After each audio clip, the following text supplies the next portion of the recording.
How's it going, guys? Peshcats here. So today we're going to be talking about the resolution zone, what goes in it, what doesn't go in it, and some more helpful information that you might not have already known. So I want to make sure that all of your guys' questions are answered. So if you have one, go ahead and leave that down in the comments section below, and I'll try to get back to you ASAP. So anyways, what is the resolution zone? The resolution zone is not defined on any game mat. You're not going to find it on like the tutorial playmat or whatever. It's typically defined as an imaginary zone where certain cards go when you are resolving specific processes or abilities.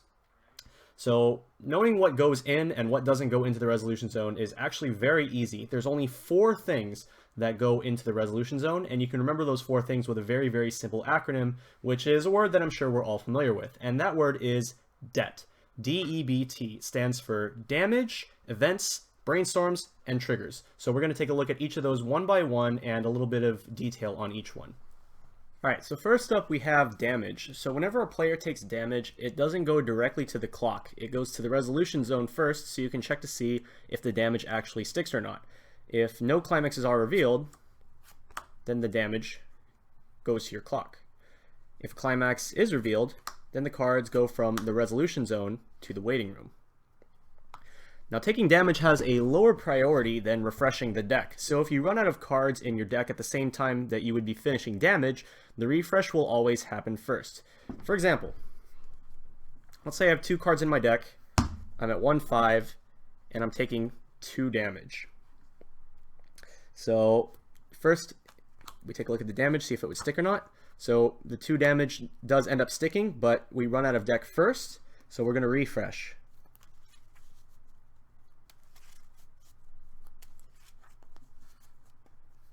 Then the damage sticks, and I now level up because I have 7 cards in my clock. So just go ahead and randomly pick a card, go to level. And then after all that is done, we would take refresh damage. Now, do note that it is very important that you level up here first before you take your refresh damage. Since so let's say I hadn't leveled up yet, so I have these 7 cards in my clock, and I look at my refresh damage. So like, let's say I was playing a 3-color deck where I needed green. Because I know that the incoming damage is a yellow card, I can level this green one, and then I have all 3 of my colors. So very important that the legal move here is to choose which card you want to level up first before you take your refresh damage. This isn't so much a resolution zone ruling as it is like a general ruling, but it is good to know. So that's it for damage. One other thing to note is that canceling damage also has lower priority than refreshing the deck. So if you cancel last card of your deck, that's why these don't go back in. The refresh has a higher priority over the cancel. So technically, the attack hasn't even officially canceled yet. It's just that these 2 cards are sitting in the resolution zone and the refresh is happening. So once you finish refreshing your deck, then this damage is officially canceled. The cards go to the waiting room, and you take your refresh point. So, okay, now we're actually done with damage. All right, second, we have event cards. This is a super easy one. Whenever you play an event, it goes to the resolution zone until it is completely finished resolving, at which point it goes to the waiting room after. If an event causes you to run out of cards in your deck, then the event is still in the resolution zone until it is completely done resolving, and you refresh without shuffling the event is. An example of this is the drum barrel event from Contact Collection. It's not currently in my deck, but it's a contact card, so I'm going to use this as an example. So let's say I have like exactly 4 cards left in my deck, and I play drum barrel. So first thing you would do is like you can check the cards one at a time. That's an important ruling that you should already know. So once you're done, you pick one of your cards, it goes to your hand, and then the other 3 cards go to your waiting room. So the reason for this is because the cards are being sent straight from the deck to the waiting room. Because when you look at the 4 cards, they aren't actually leaving the deck. They're still part of the deck, you're just looking at them. So anyways, you pick one, you put it in your hand, the other ones go to the waiting room. At this point, since your deck is empty, you're going to refresh. And the barrel is still in the resolution zone, since the refresh has higher priority. So once you're all done, then the event is finished resolving, goes to waiting room, and you take your refresh point. So very, very easy one there with the event cards. All right, so third on our list is Brainstorms. Any card that is flipped over for a Brainstorm goes to the resolution zone. They are only sent to the waiting room once all of the cards have been flipped over. However, sending the cards from the resolution zone to the waiting room also has a lower priority than deck refresh. This means that even if I brainstorm the exact number of cards remaining in my deck, those cards will not go back in with the refresh. So for example, I have my Tokitsukaze here. Her brainstorm is to flip over the top 4 cards of the deck. So I'm going to use her effect, pay 1. I have exactly 4 cards left in the deck, as you can see. So we go 1, 2, 3, 4. Now these 4 cards have been flipped over. They are now in the resolution zone. They are not in the deck anymore. So we are out of deck, and we're going to now refresh because we have no deck left.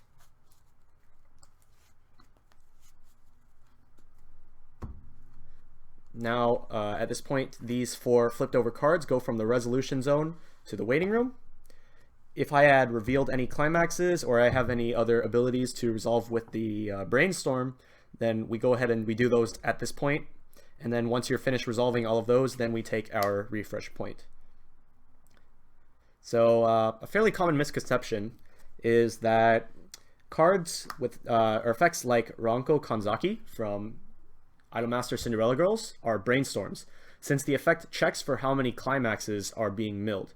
However, this is not true, since Ranko does not have brainstorm written on the card. Any cards milled by Ranko's ability will be sent directly from the deck to the waiting room, and do not go to the resolution zone at all. As such, any cards milled with Ranko's ability will go back into the deck with a refresh if you run out of cards in your deck, even if the ability isn't finished milling all 5 cards. In this case, what you would do is, let's say you had you had 2 cards left in your deck, and you used her climax combo. By the way, for those of you who don't know what this card does, she has a climax combo where on attack, you send the top 5 cards of your deck to the waiting room, and you deal damage equal to the number of climaxes that are milled through that effect. So anyways, so let's say we have 2 cards left in our deck. Obviously, this isn't an IMAS CG deck. This is just an example. But we attack with this card. So you would go mill 1, mill 2, and then there's 1 climax, so we're already dealing 1 damage. At this point, the deck has no cards left, so we're going to refresh.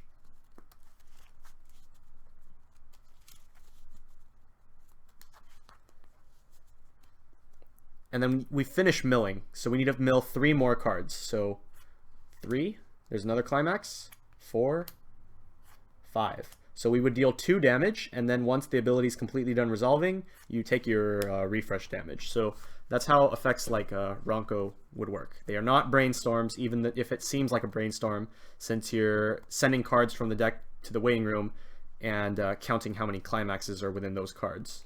And finally, 4th on our list, we have triggers. When you attack with the character, you put the top card of your deck into the resolution zone as a trigger. So resolution zone, wherever, trigger. And in the resolution zone, any cards whose triggers have special abilities will activate at this point. After you finish resolving that ability, you send the triggered card to stock. Now technically, if you put, let's say for example you have a pants trigger, right? Let's say you attack and then you pants, you reveal the pants and then you put it into stock. Technically, you can get called out on for this, on skipping your trigger effect, if it's an optional effect, if you put that card into stock before resolving its ability. So let's say I trigger this, I put it into stock, and then I start digging through my waiting room for a climax because of the pants ability, salvage a climax.